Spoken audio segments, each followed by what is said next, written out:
Horn Law Group and Casabella Design Group. Seth Levit right here in the Casabella Design Group studios. And as always, I am joined by the toughest live podcaster Dan Marino ever played with, the Emmy Award-winning OJ McDuffie. Shine those brights, man. Let me see that thing. There it is. Wait a minute. Where? Your Emmy is partying. Party time, Big Seth.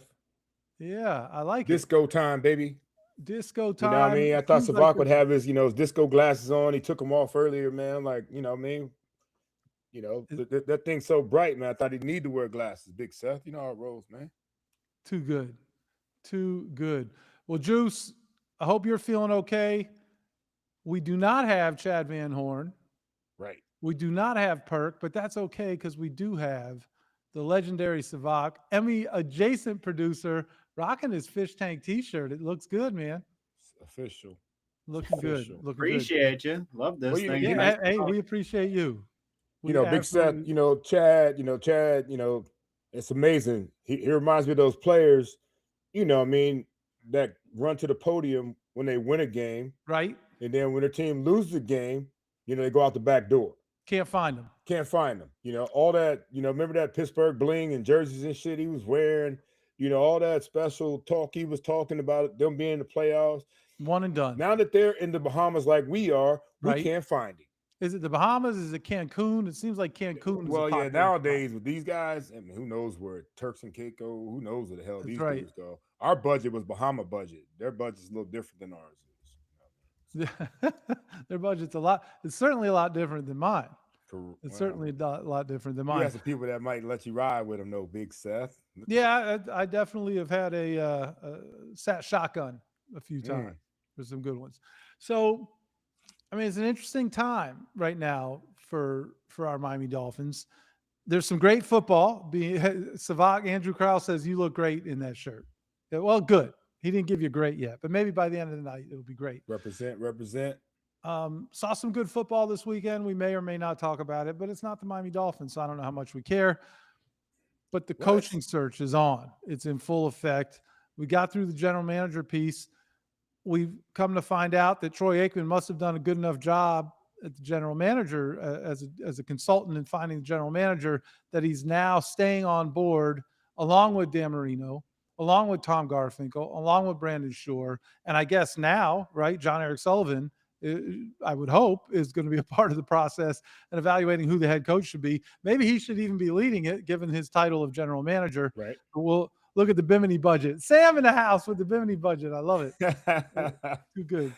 Bimini's, How many times you been across the pond, Seth, on that yacht, on JT's 99-foot yacht? I never did Bimini. But I in the old days, I definitely got my sea legs on the yacht. It was not the worst thing in the world. The 99-footer. Terry Alexander wants to know, Juice, are you going to be the new head coach? Yeah, the head coach of my wiffle ball blast team. That's right. And that team's not complete. You're taking your sweet time. Oh, no, it's I'm gonna tell you before we get into all the important stuff, man, which this is very important. Right. My guys are resting on their laurels, Big Seth. We've got some championships, they've got some rings and trophies at home, and they're trying to stay that way, man. It's like they don't want to come out there and compete, man. And if dudes don't want to compete, Seth, I don't want them on my fucking team. You want them on man. your squad. I don't want them on my squad, man. I'm with you. You know what I mean? That's how I feel, bro. So I need to share this story. It's a story that I talk about a lot with Juice.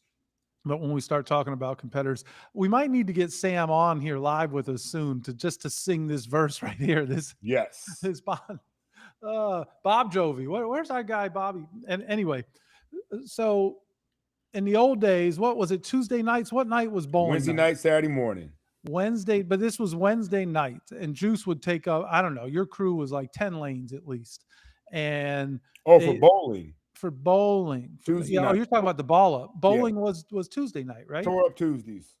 Tore up Tuesdays. And so everybody would be out there, and you and Kajana and you guys would time everyone would throw the first ball at the same time. And you're a very competitive bowler. If you follow this show, you have heard that not only did OJ McDuffie lead the league in receptions, he also has bowled a perfect game. I don't know how many guys can say that they've done that we put the wiffle ball trophy in the Dolphins locker room so they get, wow, Sam swinging from the fences there. And OJ got really competitive, Sevach. He got really competitive. And his mom, who, OJ and mom, they were not only an amazing mother and son team, but they were the best of friends. And mom was like, OJ, like, why are you, don't get so competitive. We're just out here having fun. It just said, and Juice stopped in the middle of the game and lost his damn mind. Everything's about competition, Mom. Every effing thing's about competition. Who got the best girl? Who's got the best shoes? Who's got the best car? Everything. You play to win. If you ain't playing to win, get your ass out of here. And like the whole bowling alley got quiet. And everybody learned. Like, if you're out there, it ain't like we're having fun. Right. But the only way we're really having fun is if we're playing to win. Yeah, so if you're competing, man. And my mom, honestly, my mom, like you talked about, Big Seth, she kept stats for all the bowling. We weren't in a league. We were in our own league, a league of our own. You know what I mean? There it is. And she kept all the stats. I've got the binders. We got binders of Tuesday night. I need to see the stats. Yeah, tore up bowling. So at the end of the year, we'd have an award ceremony. There's when we gave out trophies. It's like it was like the honors program for us. So you got high game had a trophy. High women's game had a trophy. High average had a trophy. And then kind of like, we go on a 3-point system with us. 3-point system for us is how many wins do you have? So you go out there on a Tuesday night, it's a 3-point system. How many wins do you get? Do you have the high game? And then after that, we go high average for the day. You know what I mean? So you could run out of there with 3 points if you balling, So hell, I was always trying to get at least 3 points, man. At least. So my mom kept all those stats. We had, an award ceremony at the end, and somewhere in storage, I got a few bowling trophies, man, that I would have never gotten because I ain't never been in a league. But look it up. The perfect game. It's a real thing.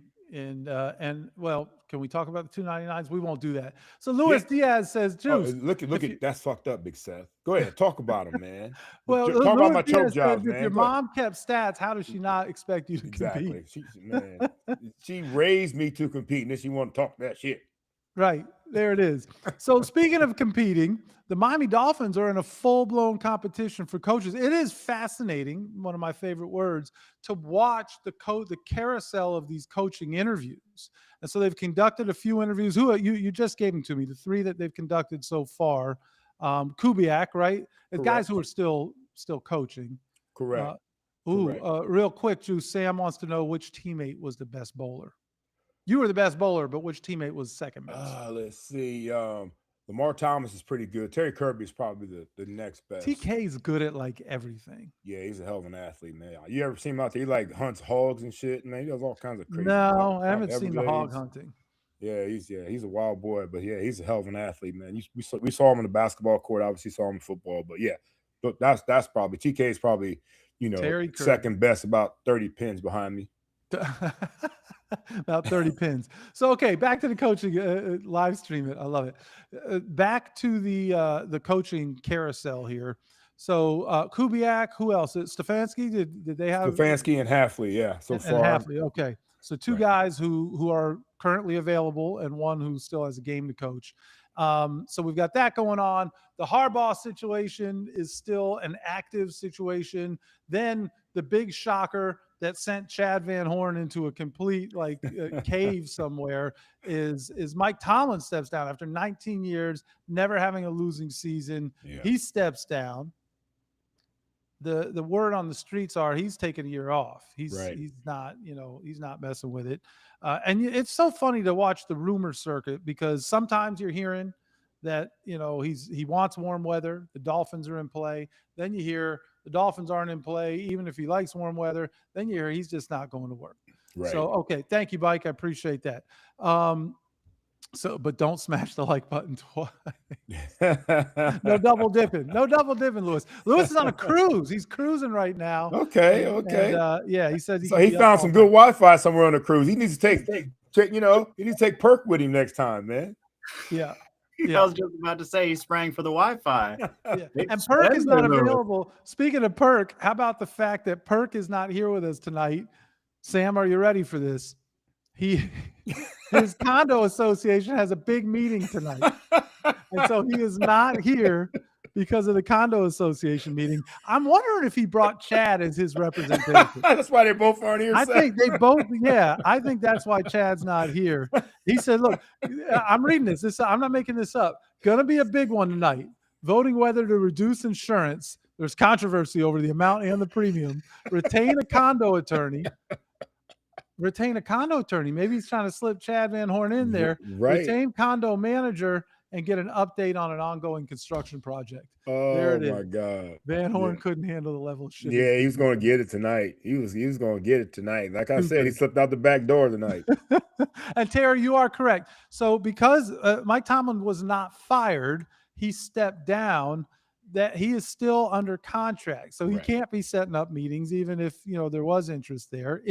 In theory, he can't be, and he certainly just can't go get a job. There's going to have to be consequences and repercussions. If you're going to sign. They've got him until 2027, Big Seth. So that's right. That's how long he's under contract with them. Perk was the reason for the Verizon outage today. God, it's so good. It's so good. Andrew, you better give Chad crap. In fact, we're going to make sure he gets the full transcript of all of this. Absolutely. We're going to have, instead of the legal segment of the whole thing, we're going to trash Chad. Chad Van Horn gets trashed. Anyway, so that's the deal. Back to these coaches. Actually, right before that, so Mike McDaniel now is on his own tour. So he's interviewing for jobs. We've got a situation where the Browns fire their head coach. He's interviewing for a job in Miami. We fire our head coach. He's interviewing. I mean, reminds me of the old MTV Real World, the way these switching here from room to room. That's an interesting dynamic. Like a soap opera, man. It's soap operas do. They start dating each other, and then it's like, I mean, it's literally what's happening. Everybody lives. That's right. And Mike McDaniel was in Detroit, right? I think we saw that he was at the airport in Detroit, and he was interviewing for that deal. Yeah, that good call. Smart call, Lewis. Right. Don't shit on. We won't clip that shit. We won't clip that and send it to him. We're just going. Well, Alvaro is smart enough. I'm in the Casabell Design Group studios, but he doesn't come in here and pissing on Miami Dolphins fans for episodes at a time. So I think popping bottles and shit. You know what I mean? With pink towels and jerseys going on. He's been shitting on us for a month now. He has been. McDaniel interviews via text. Too good. So you put out a tweet, was it yesterday? And yes, you asked, yesterday. Rank your top 3 coaching candidates. And Dolphins Twitter lost their mind with it. And I thought it was really interesting. And so I'm going to ask, even for those folks here in the chat, go ahead and drop who your top 3 candidates are. Because I got the sense that we were all over the board. We had the people that only wanted the big names. We had the people that only wanted coaches with experience. I know we hear that a lot, and I'm going to address that later today as well. But this idea that we've gone coach after coach after coach that were first-timers. And so now I think everyone wants to try, let's get somebody that actually has been a head coach before. Right. Which, again, you fire a guy. So Mike McDaniel was a first-time head coach. Now somebody else brings him. Now he's an experienced head coach. So that, Robert Saleh, that was an absolute disaster with the Jets, but now he's an experienced head coach. Let's give him a shot. So that is interesting. And then you have people that don't want that under any circumstance. Then you want people who want fresh faces. So it really is all over the board. Right. Sam, I would have shared if we were all in the same studio. Sam, boy, do we remember that. Sure. I mean, I was a guest on your show. You guys didn't get me any food, so I had to bring my own. Makes sense. That's it. So, Sevach, I'm going to throw it at you. What's a run? I'm going to throw it at you, Sevach, because I didn't see you in OJ's mentions there. Who are your top 3 candidates for the Miami Dolphins? Well, I have to say I'd love Harbaugh, although I would be a little bit concerned about how long we would have him for, with him being a little bit more seasoned, let's say. I wouldn't mind. Actually, this one might surprise folks a little bit. I wouldn't mind Mike McCarthy. Honestly, I think he's better than he gets credit for. Agreed. And finally, I'd take Stefanski. Okay. Give me Stefanski all day. Tell me about why Stefanski. Because it was a miserable finish in Cleveland. It was, and I think that right there is the part you have to underline. He was in Cleveland, and he managed to be a 2-time NFL Coach of the Year despite their dysfunction. I get it. The first year, we won't even count that one because he had a stacked roster. But that second award that he won, he did so with a revolving door at quarterback and finally had to finish the season with the ghost of Joe Flacco. Now, he played really well, but let's make no mistake. It's not like anybody's lining up to take him now. Right. So that's why I'd love to see what he could do with a more stable organization. Yeah. That's a good group right there. That's a good so group. We're stability. We are the picture of stability, is what you're saying to Compared to Cleveland, yeah. I mean, Cleveland whooped our ass. The AFC North whooped our ass, Big Seth. Yeah. We lost to every team in the AFC North this past year. Mm-hmm. You know what I mean? And I'm like the Cleveland one was a shocker. Even Cincinnati, even though they had their stud offensive guys there, come on, man, they still stunk coming in here. And that was in our backyard. Right in our backyard, in our house, man. the nasty natty, and they came in here and embarrassed us. Pittsburgh wasn't that good, but of course we knew there was going to be complications on Monday night, cold weather, and all that shit. And the Ravens game, hell, if we didn't turn it over and miss a field goal and all that stuff, I mean, the score doesn't indicate how bad, how good the game was, and they came down and whooped our ass too. So.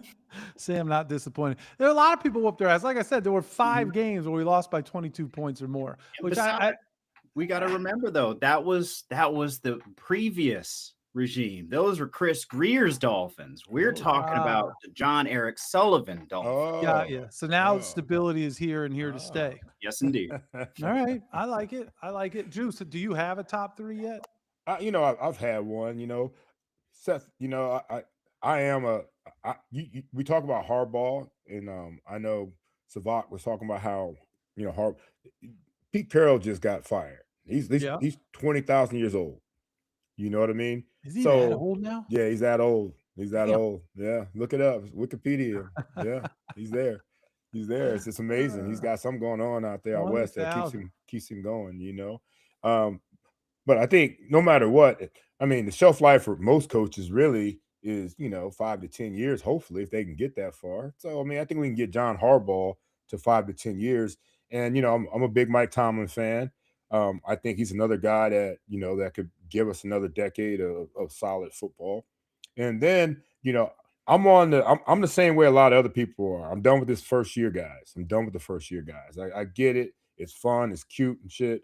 It lasts for a little while. And there's some guys that have proven me wrong. The Ben Johnsons and the the Liam Cohens, and those guys have done well. But for the most part, I want some seasoned guys like Sevach has talked about. I want some seasoned guys that have been there, done that. But more importantly, I want some guys that we know have commanded locker rooms. Right. Because this locker room has gotten to a point, in my opinion, where it's out of control, man. And the inmates are running the asylum, it seems like, over that. It's been that way. And Mike, this is not a knock on Mike. He's got some guys on his team that have, taken advantage of the situation, in my opinion. And they've gotten away with coaching it or allowing it to happen, Juice. And remember, Seth, I told you this. You guys know, for a fact, Seth, that I do not like this man. If I saw him in the alley, I'd beat the shit out of him. No, I wouldn't, because just in case it happens, I don't want to be the first. Be elderly abuse at this point, Juice. Well, I mean, I'm elderly too, ain't I? Yeah, but not in comparison to him. Okay, yeah, but I said we need a Jimmy Johnson type guy to be in that locker room, because Jimmy, he ruled with with intimidation. He walked through that locker room with a scowl on his face, and even the most seasoned vets, Sevach, would tighten up. You know what I mean? They'd stop cracking jokes. They'd stop laughing and shit as he walked all the way through the gauntlet, So I think that's what needs to happen. Yeah. And honestly, a new guy can come in there and set a new narrative, Big Seth, in that locker room compared to what it's been like before. And it has to start with day one. Now, Mike came in as a buddy with everybody right away, and it's hard. I talk about this all the time about when you got a kindergarten teacher. The kindergarten teacher wants to be tough at first, and then later in the year, she can lighten up a little bit. She can't be light at first, and then all of a sudden wants to toughen up on these kids that she let, put crayons on the wall, chatter during quiet time, and nap time and shit. You can't tighten up, and you got to tighten up at the beginning and then you can loosen up as it goes along, man. Start so give me moving that somebody clip else. down, right? So I'm saying, so Harbaugh, Tomlin, and then number 3 is question mark to me. It don't matter after that. So that's it. That's it. Now you picked the 2 longest shots, right? Because I mean, Tomlin might not even be coaching. So that tells me that it's kind of Harbaugh or bust for you. Yeah. Well, you know what, Tomlin. Look, how many draft picks we give up for Shula, man? Fuck it, man. Sometimes you got to give up something to get something. That's fair. We know Tomlin's under contract till 2027, but hell, man, I'll give up a couple draft picks if we have to get that stability and then move on from there. So yeah, they're 2 long shots, absolutely. But hell, they both like. Who wouldn't want to come to South Florida? I don't care what's going on in the locker room. They can figure all that out when they get here. Vic Fangio. And on top of that, Big Seth, I don't think there will be a short a leash on guys like that, because I think ownership would give those guys a little bit more of an opportunity to right the ship in there. I think they'd have to demand it, right? I mean, that would be a requirement. So it'll be really interesting. And I just wonder what Ross is looking for. Let's that dude's an absolute leader of men, according to former players. Rizzy. Yeah, I love Darren. He lives down here still. His family's down here. So family's down here, incredibly popular. Had a stint as an interim in New Orleans. Looked a little bit like an interim head coach. I mean, there were some things that and it was interesting because I correct me if I'm wrong, but when Dan Campbell became the interim head coach here, I think it was Rizzy that was really kind of helping him with some of the detail stuff, because he was assistant head coach. But once you become that head man, there is a lot to manage. There's a lot to manage there. So I know. And also Big Seth. I mean, Darren, he's obviously had opportunities for head coaching jobs since he's left here, and doesn't have one either. So what's going on there? I mean, I know he's probably looked at some of those positions or had some interviews. So I mean, he hasn't been selected by other organizations either, and that's no slight to Darren, but I'm wondering why that hasn't happened either, though. Yeah, it is interesting. It's interesting to see who's getting recycled after really kind of tenuous experiences the first to go around, one of which, like we just talked about, Mike McDaniel. What about Anthony Campanelli? I think, right, we saw the Dolphins have requested to speak with him. He was here. He's a Hard Knocks legend. That clip is played, right? Ass kick in the universal language. And one of the great speeches of all time. Got passed over to be the defensive coordinator here for Anthony Weaver. Clearly was not happy with that. Said, I'm out of here. And after a year, he got a DC position and had a hell of a run in Jacksonville. So strike while the iron is hot. Yeah. I saw his name pop up a little bit here. I like Rizzy too, because the special teams coordinator is head coach means we finally got a guy who can coach the whole team. Right. That's an interesting, and that's what Harbaugh, right? Harbaugh was start off in teams. Yep. Lewis also said that he'll go with you to jump Jimmy's ass down in the Keys. So you think I got to jump him, Lewis? What are you saying about me, bro? You know what I mean? Give me a 1v1, man. I'm good with a 1v1, man. Just be there to dial 911. Just make sure nobody else, maybe nobody else jumps in. Keep it a 1v1. So you don't want anybody else jumping in. Aikman might jump in on Jimmy's side while he's down here. Yeah, he's old too, though. I'll take his ass too. Yeah, I mean, even though he does work out all the time, he shows all these videos. He's pretty jacked still. I mean, he looks like he's in great shape, but he's got a concussion issue. So Well, what? The thing about it is, Seth, there's no such thing as a fair one. So what I mean, there's no such thing as a fair fight. So if Aikman were to get in, man, I'd bite the shit out of him. You know what I mean? That's what I do. I'm a biter. Too good. So, but what do you think realistically is going to happen here? I mean, look at the names that are coming up here. Yeah. I worked at like 20 years ago with the late, great Calvin Jackson. That's my man, right there. Man, we love some Calvin Jackson. Yeah. What a great man. Everybody, if you got a chance, guys, on here tonight, check out the podcast that we did with Calvin, man. It was great. And listening to some of the reasonings and the things that he went through and why he came back to Miami. That stuff was absolutely gold, man. I mean, we always talk about on our podcast, Big Seth, about how sometimes the bigger names are not as good an interview as some of the lesser names. Yeah, Calvin's one of those kind of quote unquote lesser names that really brought us some good stuff to talk about, man. It was a lot of fun. But I love it. But here's the thing about it though, Seth. What they're talking about there is, me, every time I go out, man, I want to make sure that every time I'm out and about, it's my mom's fault too with this, that I want to make sure that I for one, I represent myself and my family well, But at the same time, though, man, people like that, you say you worked at a bar for 20 years, man, they bust their ass for us out there.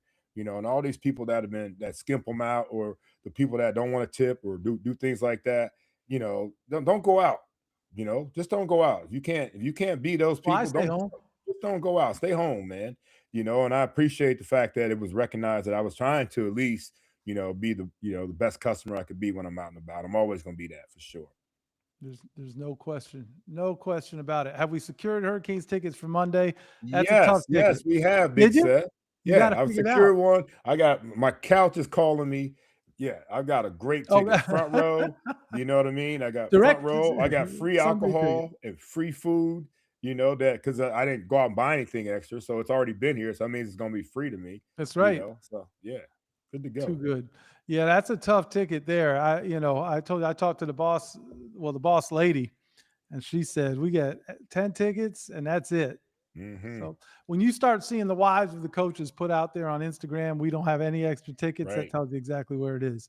Look at the description of how. So this is how you're going to take Aikman down. So you're going to jump Jimmy Johnson with Lewis, and then Sam's going to distract Troy Aikman with girls in bikinis. Here we go. Take a shot. There we go.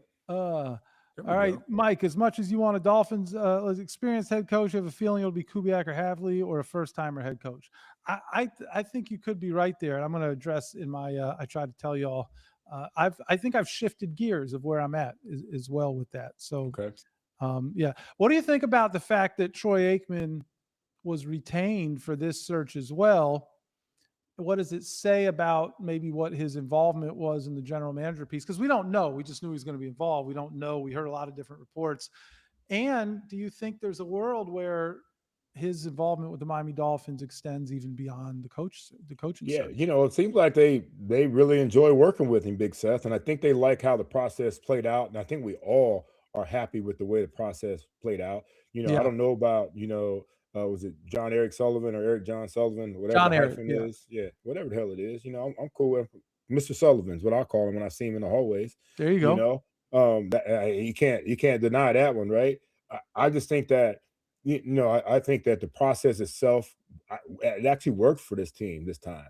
And from what I'm understanding and reading about him and from everybody else, it's like they hit a home run with this guy. And if you look at the Green Bay Packer, their history. I mean, they hit on three quarterbacks in a row pretty much, even though, I think, Jordan Love kind of wet the bed recently, but I think that he looks like he's a future stud. And I think anybody that's had that type of success with the draft and that's type of success with a roster, I mean, that's what we're looking for right there. And the history is there. His resume is there. And so if they're going to bring Troy Aikman on now for a head coaching position, they must have loved the way the process went and how he handled his business when they were all in the rooms and when they were all talking to maybe the questions he was asking, maybe the feedback afterwards after every candidate left. I think that something about them was intriguing about Troy. And I think he and Danny probably, being Hall of Fame quarterbacks, probably worked really well together. And I think they wanted to make sure that combination continues on. In probably, GM positions obviously is very important, but the most important thing now is who we get as a head man. And I think that's what works for them. Yeah, and I like that there were football guys making decisions on football guys, right. And that's no disrespect to others, but, Troy Aikman and Dan Marino, you would hope have some context for when they really start talking shop and asking questions about process and what they're looking for in players. And, I just feel like there's going to be a different level of understanding. And now John-Eric Sullivan gets to jump to the other side of the desk, and you've got three career football guys. And Juice, you have to like the fact that John-Eric Sullivan's dad was a wide receivers coach. That's got to count for something. Yeah. I mean, now we can get all those 11 receivers on the field, Big Seth. You know what I mean? We've been talking about this for a long time, man. About damn time we got somebody that, knows that you put 11 receivers on offense, put 6 of them on defense because we don't want to tackle nobody. You know what I mean? And that's how you win football games, man. So yeah, it's a perfect situation for us right there. Well, when you see Mr. Sullivan, who himself was a DB, you can see how that goes. Yeah, I'd cut him. I would cut him. Jeff Athley looks like every actor casted as a Midwestern dad from the period piece in the 1950s who loves his kids but doesn't know how to tell them until the very end of the movie. Maybe that's what we need, right? Everybody felt loved here under Mike McDaniel. And then I think that they, who was it? Ryan Clark used the analogy of the weekend parent, that you've got separated parents and they're sharing custody, and you've got the dad that only gets his kids on the weekends or maybe 2 weekends a month.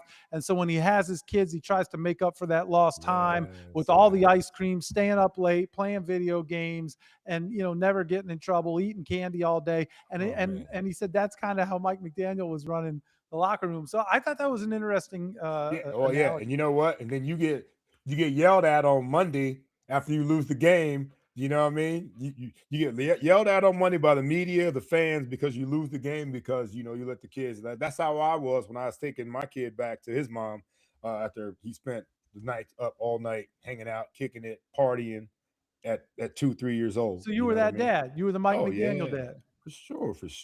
Yeah. Sure. Cam loves me for that. Well, yeah, absolutely. Well, I hope that he didn't betray you in the way that Tyreek Hill and Jalen Ramsey and some of these other guys did. How do I sign up for that weekend dad gig? Save that question. Sam, for Chad next week when he gets back in here. So speaking of Mike McDaniel, speaking of the process, there was something interesting that came, we saw the clips on Twitter, I guess it was on a podcast. So Dan Soder, right? The comedian who grew up with Mike McDaniel. Like they were best buds growing up in Greeley, Colorado, or whatever it was.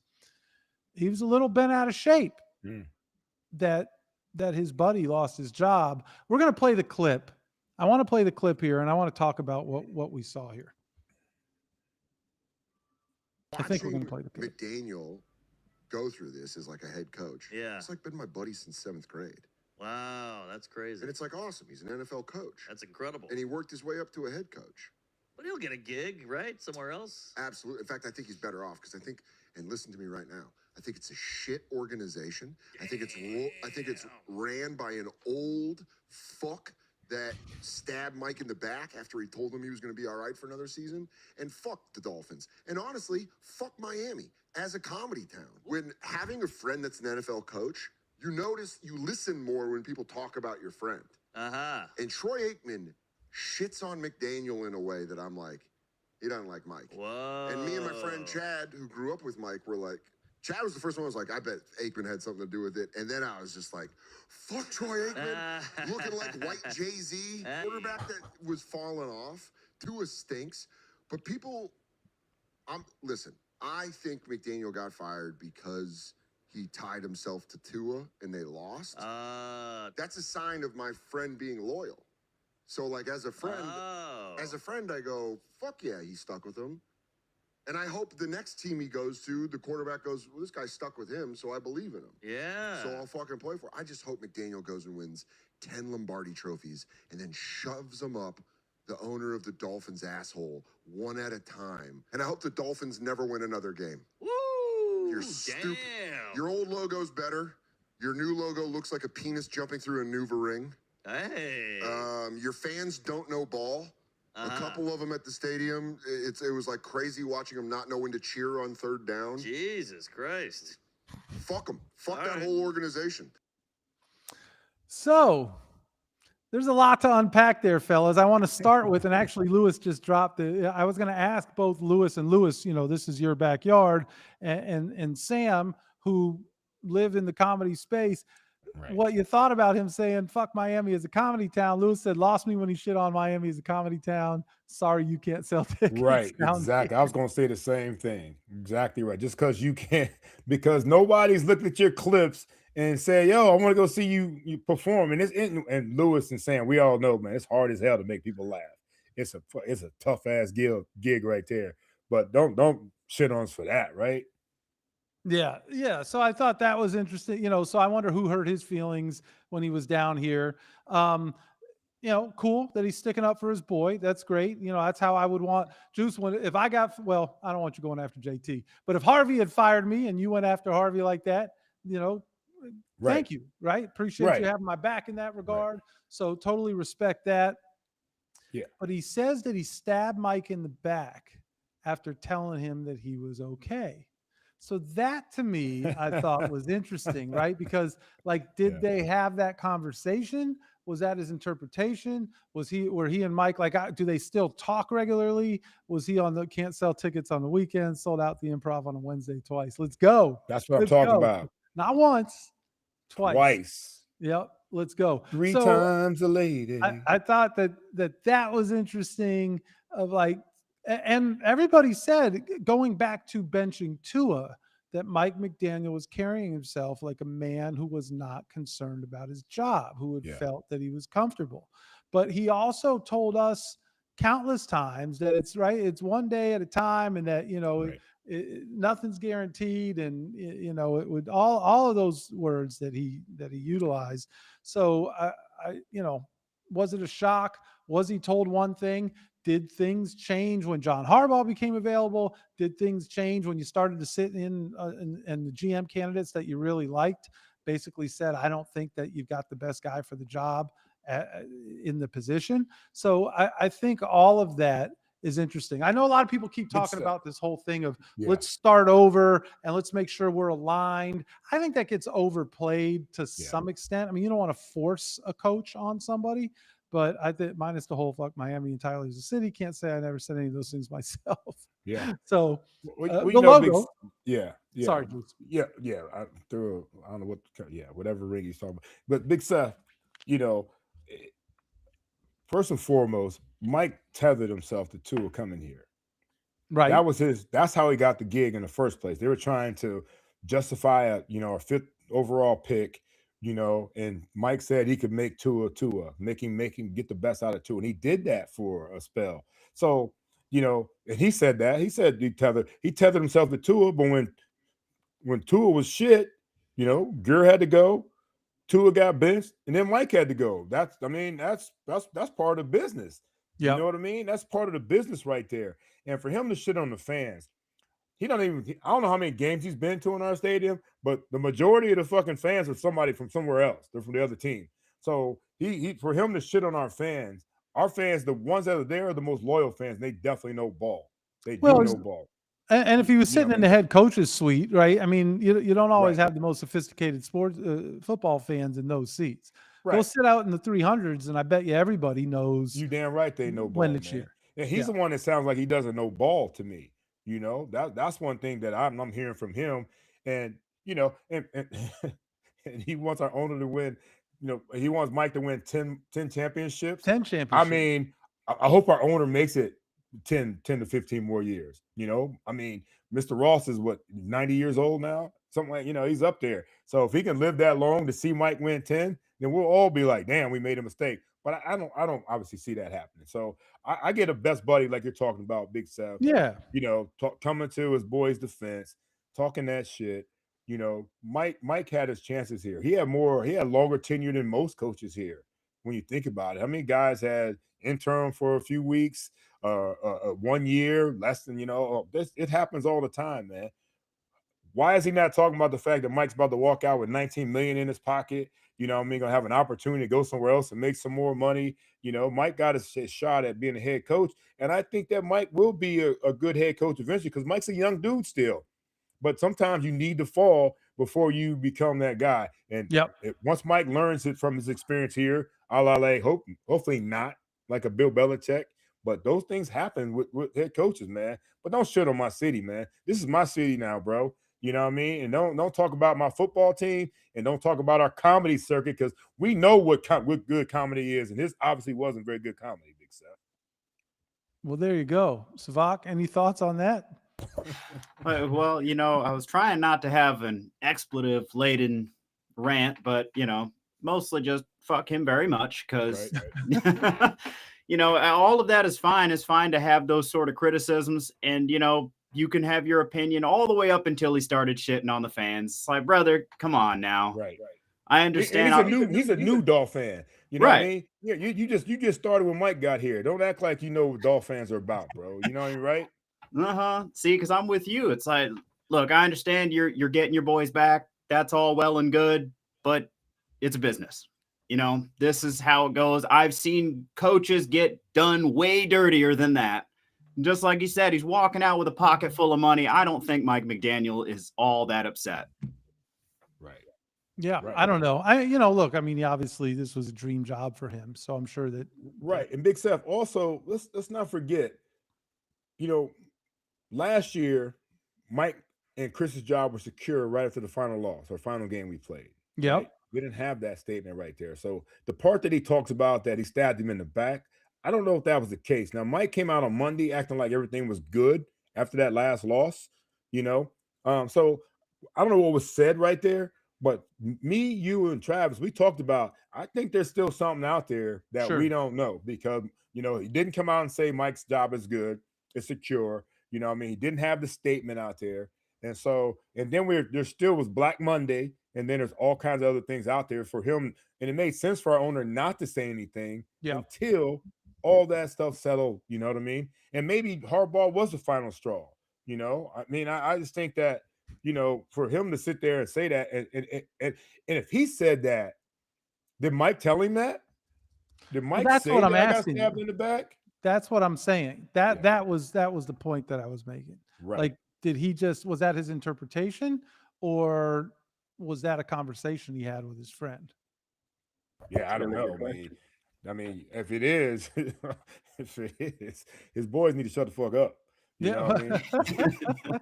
You know, we got one that say, yo, it always happens like, yo, keep this between me and you, but you know, he told me my job was safe. And then all of a sudden his boys got this audience, a small audience, obviously, but he's got an audience that, you know, where he spouts about what's going on with our squad. But I just thought that it was a little too much for him to start coming at the fans, especially considering a lot of the fan base wanted to keep Mike. Yeah.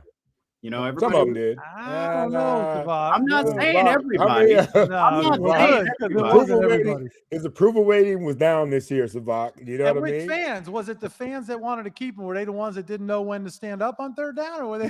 So that's why I want to know which one. Well, look, you guys made a video having, you know, where you did an argument both in favor of keeping him and in favor of moving on from him. Sure. That's my only point. There was an argument to be made. Right. Understood. Yeah, understood. Man, we're flying here. I guess maybe Perk was just talking too much, you know, and so that's but we're yeah, we were too worried about. Well, we kept waiting hours and hours for his fucking Wi-Fi to come back. I should have come in. Delay that happened most of the time with Perk, man. But yeah, I mean, I'm with honestly, you, Terry. Look, and we talked about this. And Sevach, you said it right, man. We did do the, you know, keep him, let him go scenario before, and we're both. I think we all are big Mike McDaniel fans. I think we all are, man, and we do wish him the best. And I think that no matter what, it just when he was tethered to Tua and Tua didn't work out, and then you know you have a couple of losing seasons, you know it becomes an issue. And for the comedian, what's his name again? Soder, Daniel Soder. He does a great Macho Man Savage impersonation. Oh, does it better than yours, Seth? Yeah, like it's really good. Okay. It's really good. Okay. All right. Well. Okay. Whatever. But I see now I lost my train of thought. But for him to, like, you know, talk about the fact that, you know, Mike is, you know, the coach that he thinks he is. I don't know how much this guy's been involved in seeing how the team has gone from where they were to where they're at, and you know, probably to where they're headed, man. So I don't know, man. Mike is a great guy. He really is, and we've said that over and over and over again. And I'm gonna tell you this too. Mike is going to latch on somewhere. Mike's going to be in the league for the next 30 years. He's going to be in the league for the next 30 years doing something. Sure. You know, it's just going to be the right fit, right place. But Mike's just he's going to be fine. And, you know, and I've never seen, have you seen any teams that circle back to a head coach? I mean, is there any history of that? I don't think there is. Yeah, I don't think there is. Well, my God, I'm drawing a blank. Joe Gibbs. but that wasn't right. But that was he okay. retired, and because didn't he had With the 2 Washington stints football with team. Washington. Yep, Okay. 2 stints in Okay. Washington. That's the only one that I could think of. But I can't imagine a team that fired a head coach and then brought him back. Right. You know, and we talk about that post I put out there. People put Mike McDaniel in the top 3 to come. He's not. No, it's not coming back. He's not. There's no. And people put Flores in there. That's not going to happen. You know what I mean? Not anytime soon. You know, some of those guys is just not going to happen. Well, yeah, McDaniel's not suing the Dolphins, so I mean, he's got a better chance of coming back than Brian Flores. He's got a much better chance. He's got Yeah. a much better chance. So I feel you, man. I mean, I just hope that we find a way to get it right. I do wish Mike all the best, man, because honestly, he was really cool to me. Even though we didn't get a chance to talk to him as much as we'd like to, Big Seth. Yeah. You know, for other reasons, which, you know, we'll leave that for maybe another Wednesday rant. But at the same time, though, man, we do like he was great. I mean, from the day I met him at Tua's Luau, you know, and you were there for that too, man. Well, he had your cards. He had your trading cards. He was always going to call his mom to get him from the basement. You know, where he's probably spent a lot of time. You know, so but it was cool though, man, and we do wish Mike the best. We are, as much as we like Mike, we love the Dolphins, man, and that's where we're at right here. We love the Dolphins, and we need to do what's right by this squad, man. And that's what he said. His job was to do what was in the best interest of the Miami Dolphins, and I think that was what was in the best interest. Look, Brian Flores. I just was reading the chat. Dave Wanstead, great guy, just a great guy to sit around and kick it with, and just a good human being. But Dave was probably here at least 1 year too long. You know, Dave was unable to get the best out of a team that he had. And then he was on our show and talked about how coaches have windows, and some windows are larger than others. But his window, and it was that game, and I forget the actual season. I don't know. Was that, would it have been 2002 or 2003?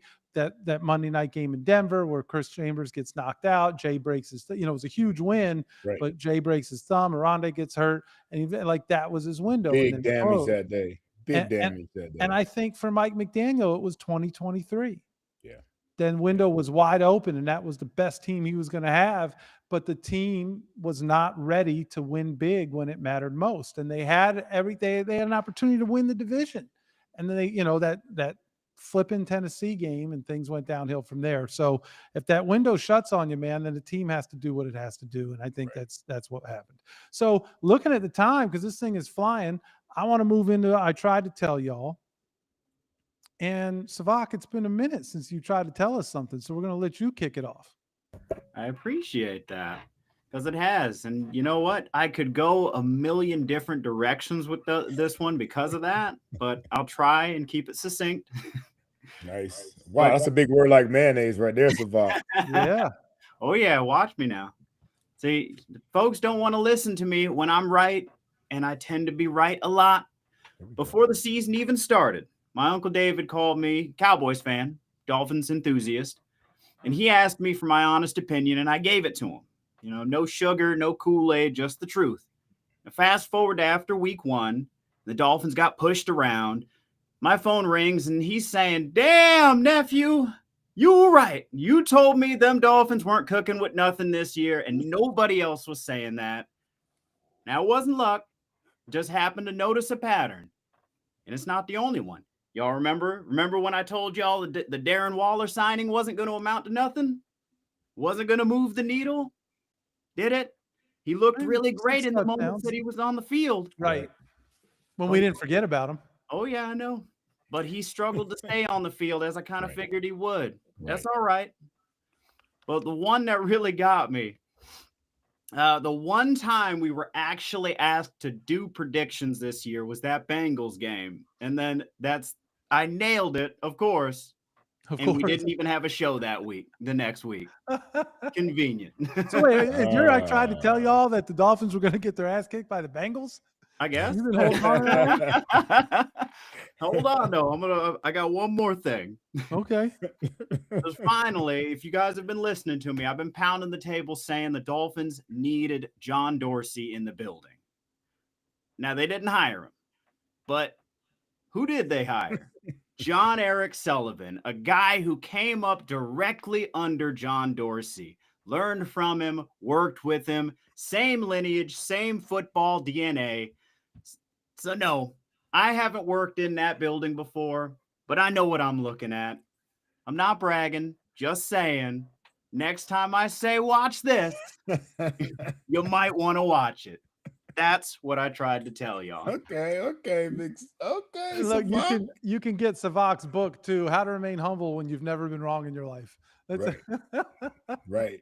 Now That's you're right. talking my language. All right, good stuff, Sevach. With the I tried to tell y'all. OJ McDuffie, what did you try to tell us?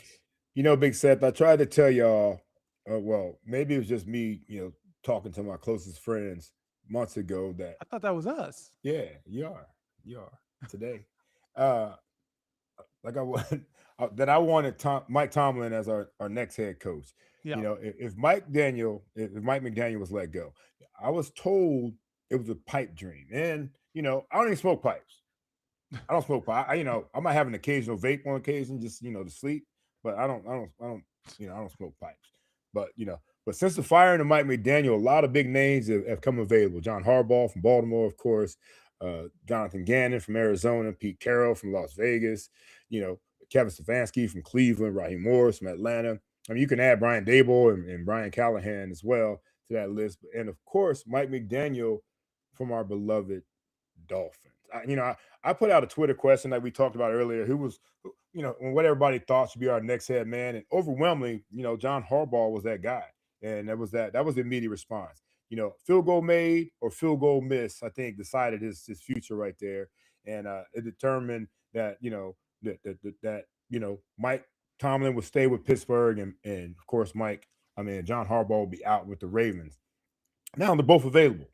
Both have a proven track record, conference championship, Super Bowl victories. Both appear to be tremendous leaders, respect by their players, But why Mike Tomlin for me?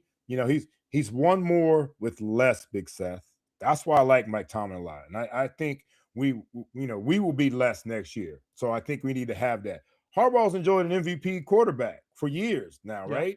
And they haven't won shit. They haven't won anything. Tomlin's been in the playoffs 13 of 19 years with the Steelers. Of course, Ben Roethlisberger was a huge, help for him, but also made it to the playoffs with the likes of Mr. Trubisky, Mason Rudolph, old ass Russ Wilson. You know what I mean? And I get it. He's lost 7 straight. I get that. But how much would we love to make the fucking playoffs 7 years in a row down here in Miami? I mean, consistently. I would love that, right? He's won a Super Bowl, lost Super Bowl. Most of us haven't even seen a Super Bowl appearance in our Dolphin fandom, period. We haven't. I haven't seen one since I've been a Dolphin fan, obviously, So our recent quarterbacks have been less, and we haven't done shit with them. Even if the quarterbacks still suck, Tomlin will get us to the tournament, and getting into the dance is all that matters. Just ask the University of Miami. And that's what I tried to tell y'all. Very nice. Very nice. Well, I'm going to stay on that topic. I guess it is kind of the only topic to discuss right now with the Miami Dolphins. But I tried to tell y'all that the Dolphins needed to go all in on John Harbaugh at any cost, whatever it took. And then just in general, I was on the side of we need an experienced winner at the head coaching position. This team hasn't had it. I mean, you go all the way back, between Cam Cameron, Joe Philbin, Nick Saban, even first-time NFL head coach, didn't do anything. Adam Gase, Brian Flores, Mike McDaniel. I might even be missing somebody. I understand where fans are coming from, and I was right there with them, where we need to get someone who's experienced, but I didn't want an immediate retread. The Robert Saleh thing doesn't excite me, although I understand it. Stefanski doesn't excite me, although I understand it. I like the Mike McCarthy idea, but I felt they needed to go all in for John Harbaugh. Right. Then I realized something. John Harbaugh is sitting around. This is that last hurrah, that opportunity to cash in. He's holding a lottery ticket, which he has earned. He has earned it with almost 2 decades of success. He has a Super Bowl title. Flex your resume. We all want to be respected for our accomplishments, but he is going to fleece an organization. He's going to get all the power everything that he needs. And that's fine if it works. But if it doesn't, you end up right back where you were. I have totally changed my tune. I don't want any one of those guys that has the big resumes. I don't want them. Let somebody else go overpay for them. I don't even think although I love Mike Tomlin, I don't think he's going to be available. I not only want a first-year guy, I want to go with the one name that can bring glory back to the Miami Dolphins. And yes, I am writing the name because why the hell not? Everybody else is guessing what coordinator is going to become anyway because you haven't seen them as head coaches. We don't know what they're going to do when they got to wear the big boy pants. Give me Chris Shula. He grew up in South Florida. He loves South Florida. He grew up cheering for Jason Taylor and Zach Thomas. And damn it, I just said it. His name is Chris Shula, for crying out loud. Forget the curse. We know Mercury Morris buried the voodoo doll. Who can break the curse but another Shula? Get me Chris Shula. He's the the grandson of the all-time winningest head coach in the history of the National Football League, not just the Miami Dolphins, the history of the National Football League. There is perfect blood flowing through his veins. His last name is fucking Shula, for crying out loud. How could we pass up on this? That's who we need to be. We need to have 5 people that send Aikman and Danny and John-Eric Sullivan, and if Brandon Shore has to be there too, whoever it is, send them to the friggin' every game the Rams play so that the moment that they're no longer playing football, there's one group, the way the college coaches used to recruit, right? The kid walks out of the house. They walk into their mother's living room, and those coaches are sitting there. Write the 6-page handwritten Joe Paterno letter that swayed O.J. McDuffie away from his hometown Ohio State Buckeyes.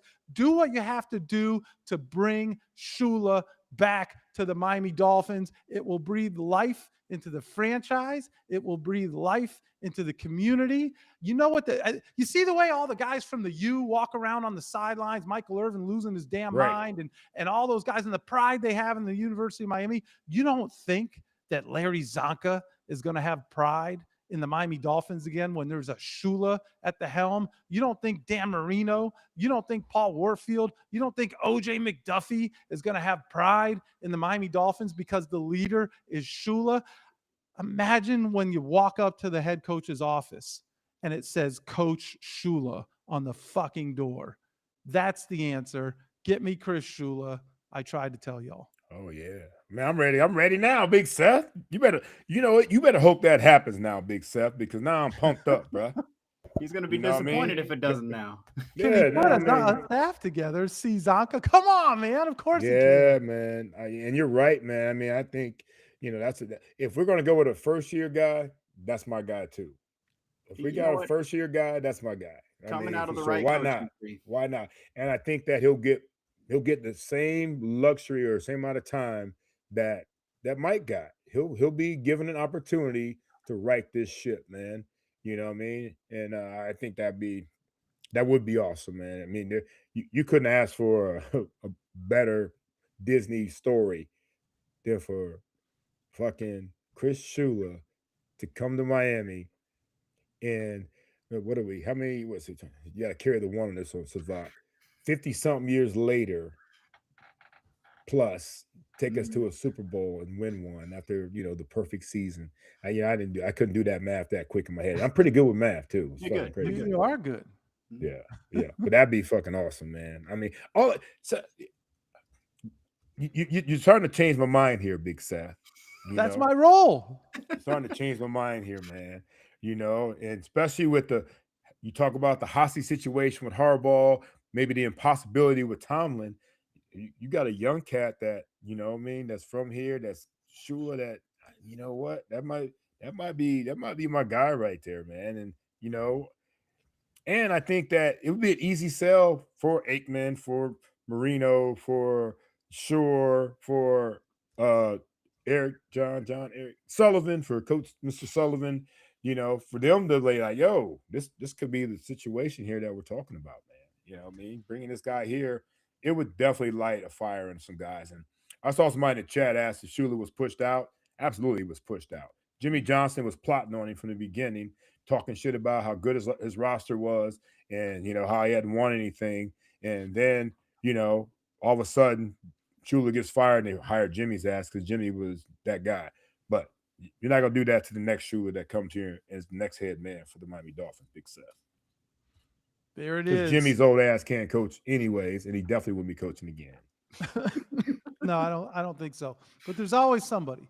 There was a former head coach that was talking about how great the Miami Dolphins roster was this year. So there's always hold up, man. hey, Sam. Hey, Sam. I see you. I see you. Damn! I see you, Sam. I see you, Sam. All right, keep it up. Oh, that's good. Oh, he's running away. You better run away. Don't let me find you in the alley, Sam. You heard what it'll do. Too good. Well, hey, this was a great one, man. Great attendance here today. Appreciate everybody's in the chat. We know we've got some strong opinions, which we love, absolutely love. And who knows, by the next time we do this chat, there could be a new head man. We might have a head man, Big Seth. And then we'll see who was right and who was wrong. That's right. Well, we'll see who was right in the selection. Right. I mean, that's what I'm saying, because we all got like 3 or 4 choices, so shit, we can't. Well, I'll take those odds. I got one choice. You got one? Get me Shula. That's who I need. All right. I need Shula. Hey, Seth, you'll be pounding your chest like Sevach next week if we got Shula. You'll be like, that'd be all. What you're gonna, Seth? Your whole I tried to tell you is gonna be like Chris Shula, and then you're gonna sit back like this, like. That's right. That's right. I tried to tell y'all. You damn right. Oh, if they hire him, it's go. You think I've been bragging about the draft from 2 years ago? Right. They'd definitely be doing that. Great stuff. Good run here. Appreciate it. We're also working on. Well, you know what? I won't announce it yet till we get a commitment. But, okay. Yeah. Trying to get. There's a former Dolphin who had expressed some interest in coming on the show. So give me Shula or we riot. Now we're talking, Jordan. We got the troops all rallied up. Let's go. Let's go. That's what we're talking about. Juice, get us out of here, man. Hey, everybody. Thanks for diving in.